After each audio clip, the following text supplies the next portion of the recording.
بہاول نگر کا جو انسیڈنٹ ہوا ہے اس کے بعد ایک بحث چل پڑی ہے. بڑے بڑے ٹاک شوز میں بات ہو رہی ہے کہ جی پولیس گرفتار کر سکتی ہے کہ نہیں فوجی آفیشیلز کو. تو اس پر بھی ایک بات کریں گے کہ قانون کیا کہتا ہے اور پریکٹس کیا چل رہی ہے.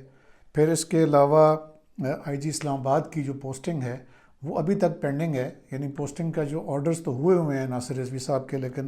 ابھی تک انہوں نے چارج نہیں لیا. اس میں کیا اپ ڈیٹ ہے اس بارے میں آپ کو بتائیں گے. اور ان کے آنے تک جو عارضی چارج کے متعلق جو چیف کمشنر اسلام آباد نے وزارت داخلہ کو جو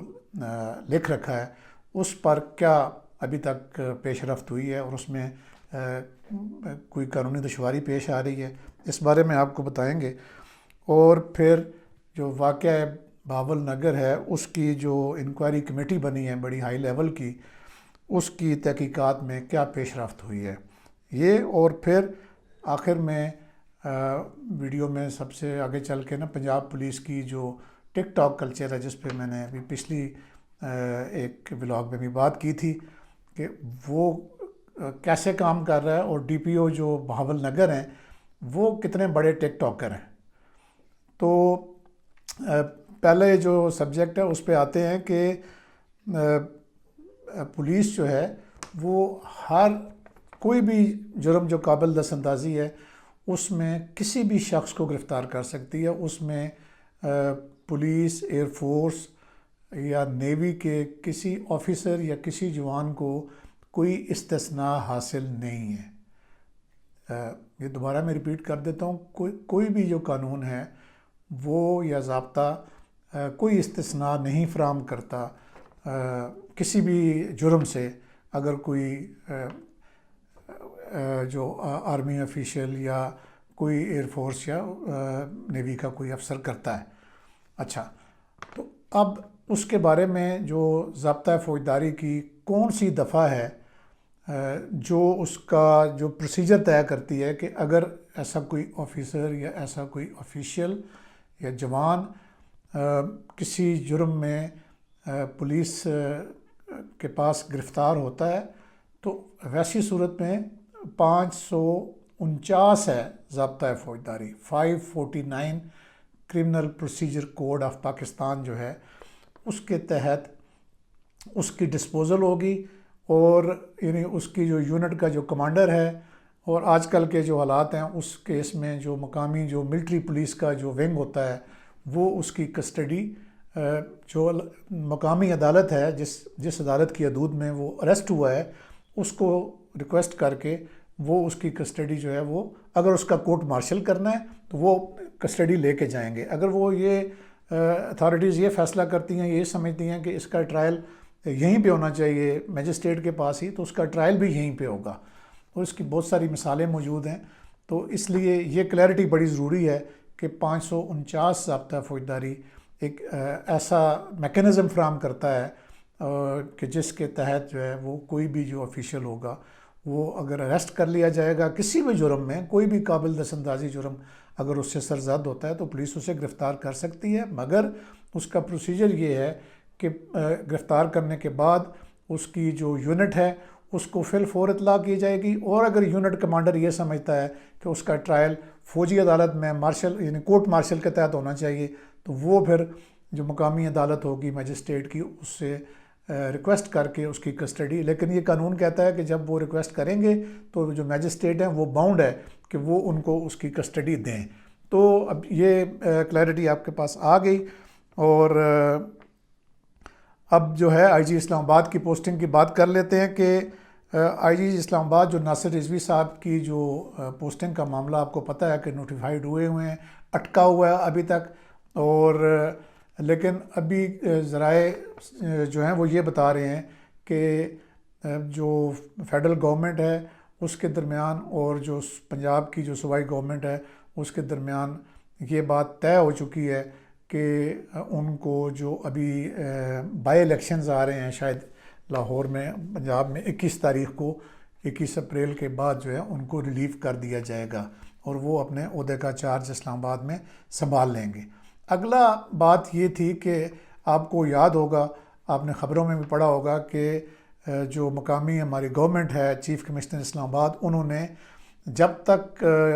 تعیناتی وہ چارج نہیں لیتے اس وقت تک کے لیے جو سینئر موسٹ ڈی اے جی کے متعلق لکھا تھا حسن رضا خان صاحب کے متعلق کہ ان کو جو ڈے ٹو ڈے افیئرز ہیں چلانے کے لیے چارج دیا جائے۔ جب وہ منسٹری میں یہ لیٹر گیا تو اس پہ جب منسٹری نے ڈیلیبریشن کی ہے، قانونی پوزیشن دیکھی ہے، تو وہ اس نوٹیفیکیشن میں ہمیشہ لکھا جاتا ہے کہ ریگولر انکمبنٹ کے پوسٹ ہونے تک فلاں کو چارج دیا جاتا ہے۔ تو چونکہ ریگولر انکمبنٹ کی تو پوسٹنگ فیڈرل گورنمنٹ نے کی ہوئی ہے، اس لیے وہ یہ مناسب نہیں سمجھا منسٹری نے کہ جب ایک نوٹیفیکیشن جاری ہوا ہے، الدوز چارج نہیں لیا لیکن وہ جاری ہو چکا ہے، تو پھر اس کے اوپر جو ہے وہ کیا انہوں نے کہا ہے کہ ہم یہ نہیں دے سکتے کسی کو چارج۔ تو وہ والے جو معاملات ہیں پولیس کے، وہ ابھی اسی طرح گو مگو کا شکار ہیں۔ اور جو باول نگر کی جو انکوائری کمیٹی ہے، ان کی تحقیقات میں جو اس وقت تک معاملات جو فائنل ہو چکے ہیں، وہ یہ پتہ چلا ہے کہ ظاہر ہے کہ اس میں دونوں طرف کی، جیسے کہ میں نے آپ کو ویڈیو کے شروع میں بتایا کہ جو قوانین ہیں وہ بہت کلیئر، ان میں کلیئرٹی ہے۔ پولیس اریسٹ کر سکتی تھی اس جو بھی وہ فوجی بندہ تھا جس کی وجہ سے پھر سارا ہوا، لیکن اس میں جو رسپانسبلٹی ہے وہ دونوں اطراف پہ آ رہی ہے اور وہ بہت سینئر لیول پہ آ رہی ہے۔ یعنی اس میں دونوں طرف کے جو افسران ہیں، جو آپ کہہ لیں کہ بریگیڈیئر صاحب کا جو لیول ہے اور کرنل صاحب کا جو لیول ہے، اور پھر پولیس میں جو ڈی پی او اور آر پی او صاحب کا جو لیول ہے، کیونکہ ڈی پی او اور آر پی او کو یہ تب پتہ چل گیا تھا کہ جب یہ پولیس کو پہلے یرغمال بنایا گیا تھا تو ان کے علم میں آ چکا تھا، وہ اس سے پہلو تئی نہیں کر سکتے کہ ہمارے علم میں نہیں تھا۔ تو یعنی ہیڈز جو ہیں وہ رول ہوں گے تاکہ ایک ایسی ایگزامپل سیٹ کی جائے کہ کوئی بھی اپنے ڈسپلن کی خلاف ورزی نہ کرے، چاہے وہ کوئی بھی ادارہ ہے۔ تو یہ لیکن ابھی تک حتمی رپورٹ جو ہے وہ نہیں آئی، حتمی رپورٹ آنے کے بعد ہی اس پہ کوئی فردر کامنٹ کیا جا سکتا ہے۔ اچھا، میں نے ایک پچھلے دنوں 2 دن پہلے ویڈیو کی تھی جس میں پنجاب کے آئی جی صاحب کے ٹک ٹاک کلچر پہ بات کی تھی، تو اب پتہ چلا ہے کہ جو ڈی پی او ہیں باول نگر کے، جہاں پہ یہ انسیڈنٹ ہوا ہے، وہ خود بھی بہت بڑے ٹک ٹاک پر ان کی بڑی فالوئنگ ہے، یعنی بہت بڑے ٹک ٹاکر ہیں۔ وہ اپنی بڑی ویڈیوز لگاتے ہیں کہ فلاں ایس ایچ او کو انہوں نے یہ کر دیا، فلاں تھانے میں چلے گئے اس طرح سے، اور فلاں کو یوں انصاف پہنچایا۔ یہ جو کلچر ہے، یہ اس نے جو پولیس کے جو ڈسپلن ہے اس کا بیڑا غرق کیا ہوا ہے۔ اور جب تک کوئی، میں نے بات کی ہے پنجاب کی پولیس کا جو انفارمیشن ڈپارٹمنٹ ہے ان کا، وہ ان کے پاس ایک ایس او پیز، متعدد ایس او پیز پڑی ہوئی ہیں، لیکن لگتا بالکل نہیں ہے کہ ان ایس او پیز پہ جو کہ آئی جی آفس نے وقتاً فوقتاً جو فارمولیٹ کرتا ہے ان پہ عمل درآمد ہو رہا ہے۔ ان کو میں نے دیکھا ہے، اور موٹا موٹا اس میں یہ ہے کہ کوئی بھی جو پولیس کا آفیسر ہے یا آفیشیل ہے، وہ اپنے ذاتی اکاؤنٹ سے وہ اس طرح کی جو اپنی تشہیر ہے سوشل میڈیا پہ، یہ ٹک ٹاک ہو گیا یا باقی چیزیں ہو گئیں، اس پہ اس طرح نہیں کر سکتا کہ جس سے کوئی ڈپارٹمنٹ کے ساتھ اس کی بالکل ثابت ہو کہ سرکاری چیز کچھ اور کہہ رہی ہے اور وہ کچھ اور کہہ رہے۔ تو اس کے لیے ایک میکنزم تھا پہلے موجود کہ تمام جو خبریں ہیں وہ ڈی پی او کے آفس میں ایک سرکاری جو افسر ہوگا جو اس بارے میں، یعنی جس کو آپ پبلک ریلیشن آفیسر بھی کہہ سکتے ہیں، اور پھر ایک ریجنل لیول پہ ہوگا اور ایک آئی جی پنجاب کے آفس کے لیول پہ ہوگا، اور جو چیز بھی ہوگی ان آفیسز میں جائے گی، اور ان آفیسز میں جو لوگ اس کے ذمہ دار ہیں وہ اس کی ویٹنگ کریں گے،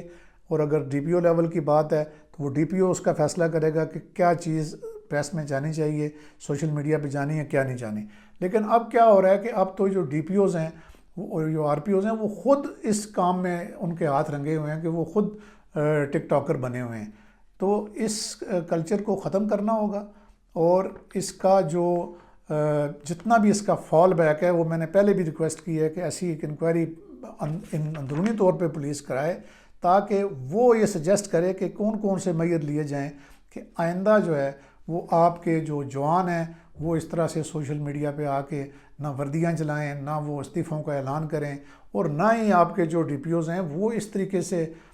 ٹک ٹاک کے ذریعے اپنی مشہوریاں کرتے پھریں۔ پولیس کا کام مشہوری کرنا نہیں ہے، پولیس کا کام جو ہے وہ لا اینڈ آرڈر کو مینٹین رکھنا ہے اور لوگوں کی جان و مال کی حفاظت کرنا ہے۔ اور نہ ہی یہ جو کنٹراورسی ابھی جنم لی ہے، یہ جنم اگر لیتی ہے تو یہ ڈی پی او اور آر پی او کے لیول کی بہت بڑی ناکامی ہوتی ہے۔ ان کا محاسبہ ہونا چاہیے تاکہ آئندہ اس طرح کے واقعات نہ ہوں۔ اللہ حافظ، اپنا خیال رکھیے گا۔